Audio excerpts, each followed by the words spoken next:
কথা হবে রাজপথে, ওখানে। এবার দ্বিতীয় কথাটা শুনি, জামাত ইসলাম যেটা 12 বছর আগে বোঝে, সারা বাংলাদেশের মানুষ বোঝে সেটা 12 বছর পর। 1984 সালে অধ্যাপক গোলাম আজম সাহেব এই তত্ত্বাবধায়ক ব্যবস্থার কথা বলছিলেন এবং বলেছিলেন কোন সরকারের আন্ডারে যদি নির্বাচন করা হয় সেই নির্বাচন কোনোদিন ফেয়ার হতে পারে না, সেই জন্য নির্দলীয় তত্ত্বাবধায়ক ব্যবস্থা বাস্তবায়ন করতে হবে। এই বিএনপি 91 সালে বলছিল তত্ত্বাবধায়ক ব্যবস্থা খায় না মাসে, এবং 91 থেকে 95 সাল পর্যন্ত তারা এই তত্ত্বাবধায়ক বিল সংসদে তোলেনি। যখন আবার ম্যাল লাগালেন, বলে না দুষ্টের দমন, দুষ্ট যে তাকে তো দমন করতে হয়, সেজন্য যখন আন্দোলন করা হলো তখন রাতের আধারে তারা তখন তত্ত্বাবধায়ক সরকার ব্যবস্থা ওই বিল এনে বাস্তবায়ন করে ভোটে হেরে গেলেন। তার মানে বিএনপির ইতিহাস হচ্ছে বিএনপিকে ছোট বাচ্চার মতো শাসন না করলে আদর দিলেও বানরের মতো মাথায় উঠে যাচ্ছে ও কথা শুনছে।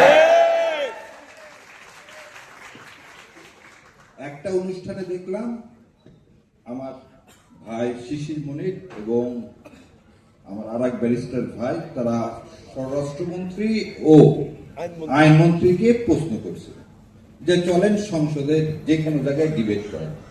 আজকে আমি ডিবেট না, আজকে আপনাদের মাধ্যমে সারা দেশের কাছে প্রশ্ন রেখে যাচ্ছি। যদি এই প্রশ্নের উত্তরগুলো দেয়, জুলাই সনদ বাস্তবায়ন করা দরকার না। যদি প্রশ্নের উত্তর দিতে না পারেন, কালকে সংসদ থেকে জুলাই বাস্তবায়ন করবেন। চলেন 1 নম্বর বলি। পাঞ্জাবের জগতে একটি বিশ্বস্ত নাম, শাবাব এথনিক ওয়্যার। বঙ্গভবনে গেছিলেন সেদিন কোন আদেশের বলে? এই সংবিধানের কোথায় আছে সেনাপ্রধান ডাকলে আপনাকে বঙ্গভবনে যেতে হবে? নাই তো। আচ্ছা, সেদিন 5 তারিখ সন্ধ্যাবেলা কোন আদেশের বলে বেগম খালেদা জিয়াকে আপনারা মুক্তি দিলেন? আপনার আইনমন্ত্রী বললেন কি যে আদেশ হয়নি 74 সালের পর। তাহলে এই যে বললো মিথ্যা, মিথ্যা না, এই অসত্য দিয়ে জাতিকে ঘুম পাড়া রাখা যাবে না। তার চেয়ে বিভৎস, এখানে মাহমুদুর রহমান ভাই আছেন, উনি বিদেশ থেকে এসে, উনি যেহেতু ফিজিউটিভ, উনি জেলে গেছেন, তারপর আপিল করছেন, জামিন নিচ্ছেন। ডক্টর জোবেদা এবং ডক্টর তারেক বলবো না প্রধানমন্ত্রী তারেক, প্রধানমন্ত্রী তারেক রহমান কোন দিন জেলে গেলেন? ওনারা তো ফিজিউটিভ। তাহলে ওনারাও আদেশের মাধ্যমে রাতের আধারে সেই সময়ের আইন উপদেষ্টা এবং আজকে যে আইনমন্ত্রী অ্যাটর্নি জেনারেল, এনারা একটা আদেশ বানালেন। কি আদেশ? যে ফিরে এসে জেলে না ঢুকেও আপিল করা যাবে।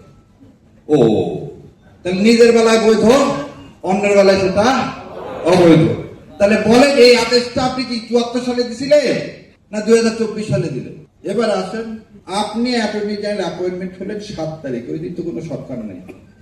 কোন আদেশ বলে আপনি অ্যাপয়েন্টমেন্ট হলেন?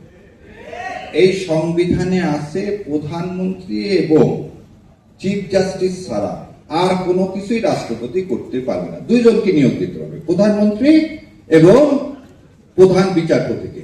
এই 2 জন ছাড়া আর কাউকে আপনি নিয়োগ দিতে পারেন না। তাহলে আপনি অ্যাটর্নি জেনারেল, মানে আজকের আইনমন্ত্রী, সেদিন তো কোনো সরকারও নাই 7 তারিখে, আপনাকে কে নিয়োগ দিল? তাহলে আপনার নিয়োগ অবৈধ, আপনার নিয়োগ অবৈধ। এই রায়টার নাম হচ্ছে মুন সিনেমা হল রায়। এটা বলে 5th অ্যামেন্ডমেন্ট কেস। এই 5th অ্যামেন্ডমেন্ট কেসে বলছে কনস্টিটিউশনের বাইরে যে কোনো সরকার অবৈধ। আপনি তো কনস্টিটিউশন করতেছেন, এই জাজমেন্ট এখনো